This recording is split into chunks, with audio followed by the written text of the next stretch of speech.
हाँ तो बच्चों ध्यान देंगे। कल आपका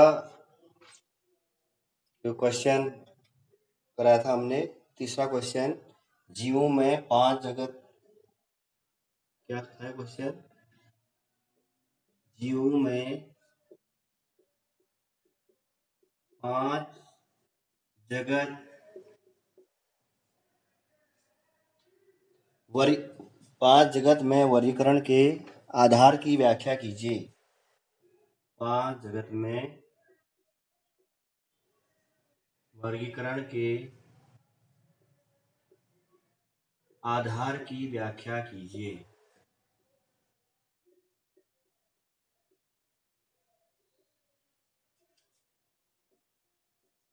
तो इसमें कल मैंने आप लोगों को 2 बता दिए थे। पहला जगत बताया था मोनेरा जगत, और दूसरा बताया था आपको प्रोटिस्टा जगत।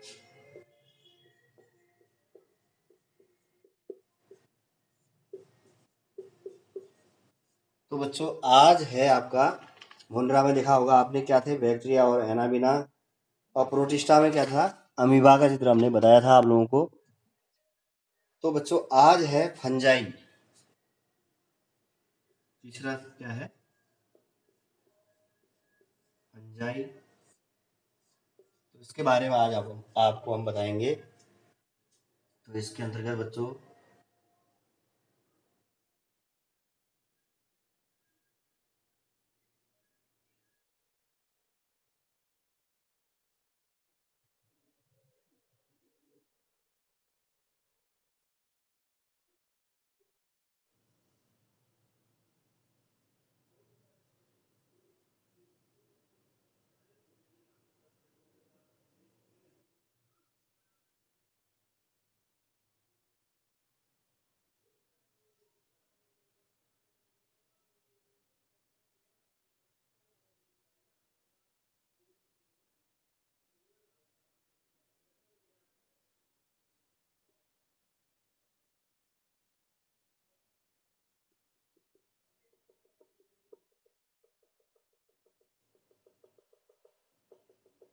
तो ये क्या है, राइजोपस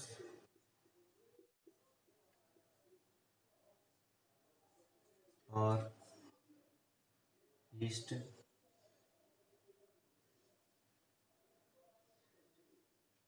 क्या है ये?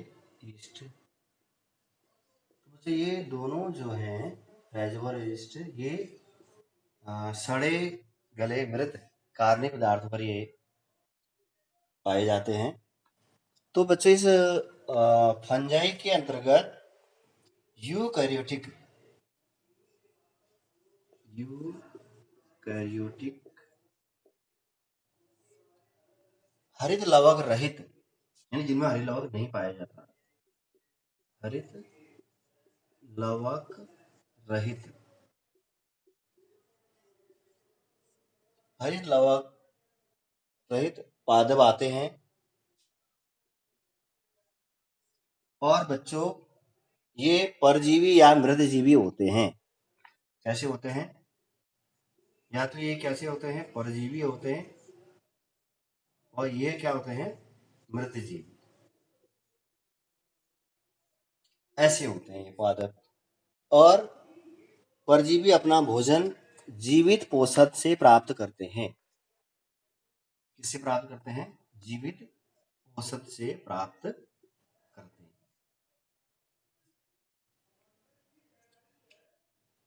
और परजीवी एवं पोषक में घनिष्ठ संबंध होता है। और जो मृतजीवी पोषण के लिए सड़े गले, किस पर? सड़े गले कार्बनिक पदार्थों पर निर्भर रहते हैं। सड़े गले कार्बनिक पदार्थ पर ये निर्भर रहते हैं। किस पर निर्भर रहते हैं? सड़े गले कार्बनिक पदार्थ पर निर्भर रहते हैं, जैसे राइजोपस और ईस्ट इसके उदाहरण हैं।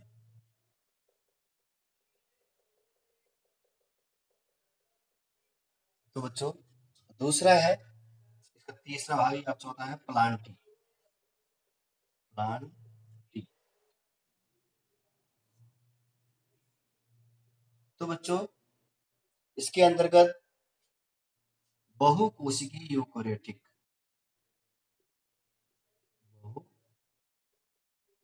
बहुकोशिकीय यूकेरियोटिक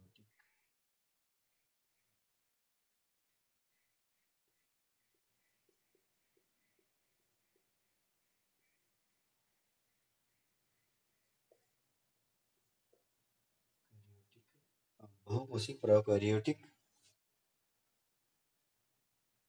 कोशिका वाले विकसित क्या आते हैं, पादप। पादप आते हैं और ये कैसे होते हैं बच्चों, पोषण के आधार पर ये स्वपोषी होते हैं। स्वपोषी यानी जो अपने लिए खुद भोजन का निर्माण कर लेते हैं, भोजन का निर्माण कर लेते हैं। अब बच्चों प्रकाश संश्लेषण द्वारा भोज्य पदार्थों का संश्लेषण करते हैं, किसके द्वारा,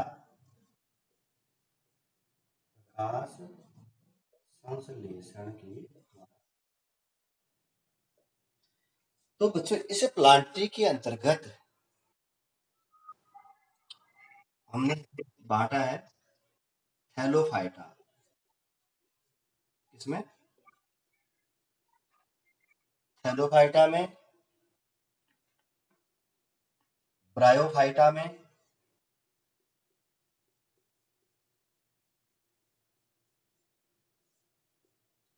और टेरिडोफाइटा में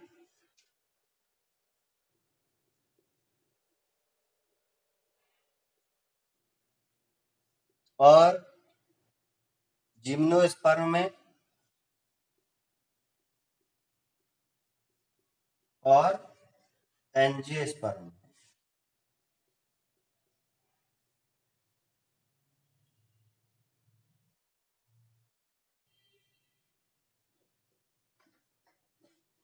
एंजियोस्पर्म हमने इसको बांटा है किसमें, थैलोफाइटा, ब्रायोफाइटा, टेरिडोफाइटा, जिम्नोस्पर्म और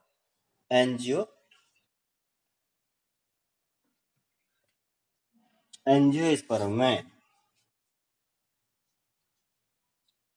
ये इसके अंदर के सब क्या है, पादप है। अब लास्ट जगत है इसका पांचवा, एनिमेलिया। क्या बच्चों, एनिमेलिया। तो बच्चों इसके अंतर्गत बहुकोशिकीय, बहुकोशिकीय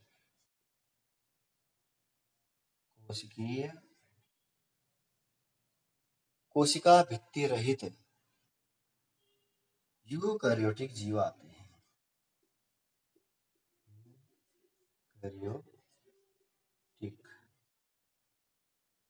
जीव इसके अंतर्गत आते हैं।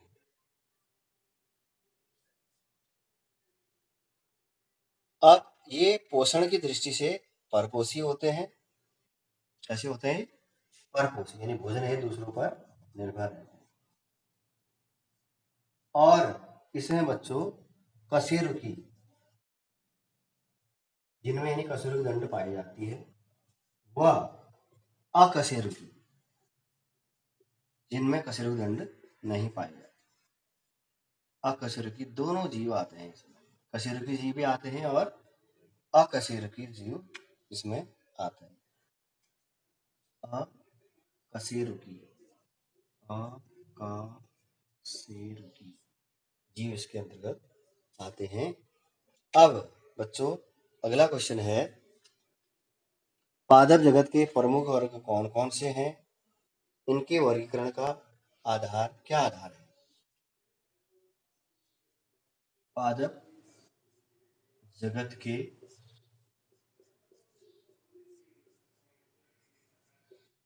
प्रमुख वर्ग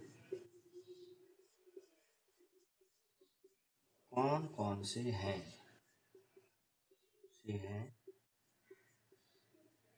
इनके इस वर्गीकरण का आधार क्या है, इस वर्गीकरण का आधार क्या है?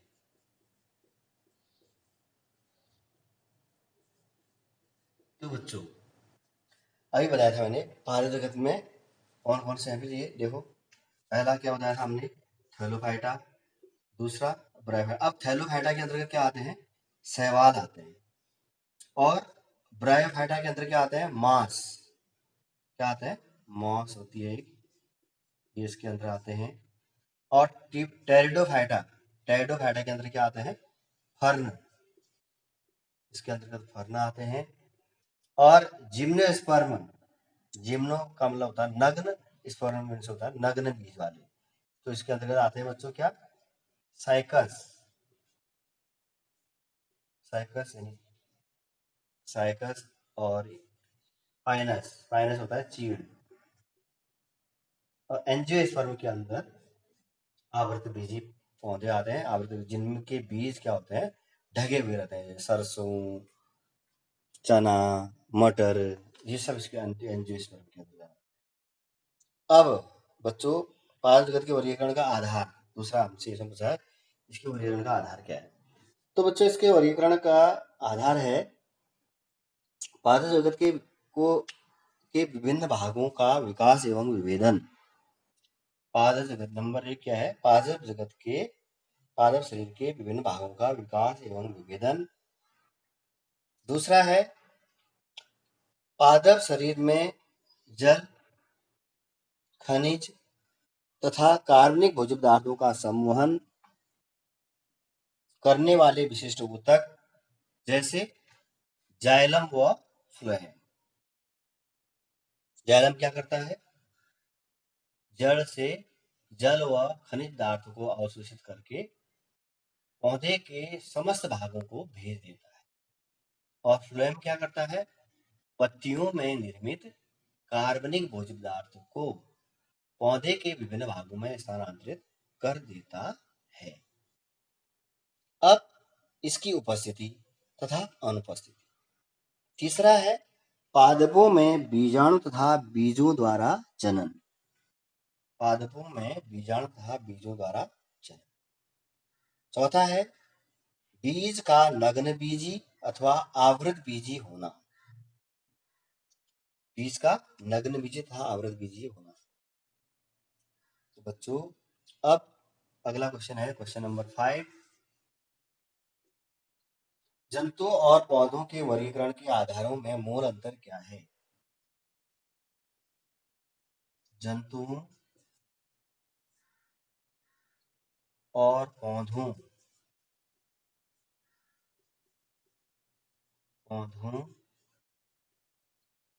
के वर्गीकरण के आधारों में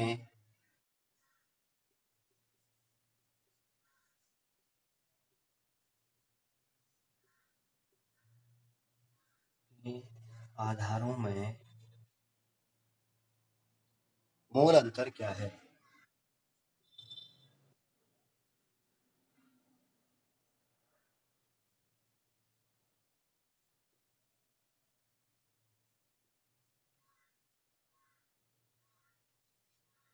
तो बच्चों जंतु और पौधे ध्यान देंगे। जंतु प्रचलन, प्रचलन का मतलब एक स्थान से दूसरे स्थान जाना, अर्थात स्थान परिवर्तन करते हैं। क्या करते हैं, जंतु प्रचलन अर्थात स्थान परिवर्तन करते हैं। अब पौधे देखा होगा आपने, पौधे जो है स्थिर रहते हैं ना, एक ही जगह स्थिर रहते हैं। दूसरा अंतर है जंतु में कोशिका भित्ति का अभाव होता है। किसका, कोशिका भित्ति का अभाव होता है। शारीरिक संरचना एवं संगठन जटिल होता है। जंतुओं का जो शारीरिक संगठन है, वो संरचना है, वो कैसी होती है, जटिल होती है। और पौधे कोशिका भित्ति उनकी सेल्यूलोज से बनी होती है। और शारीरिक संरचना एवं संगठन कैसा होता है इनका, सरल होता है। कैसा होता है? सरल होता है। तीसरा अंतर है जंतु में, इनमें पर्णहरित का अभाव होता है। पौधों में इनमें पर्णहरित पाया जाता है। चौथा अंतर है जंतु में, ये परपोषी या विषमपोषी होते हैं। परपोषी का मतलब क्या समझते हैं आप लोग? परपोषी का मतलब होता है ये भोजन हेतु दूसरों पर निर्भर रहते हैं।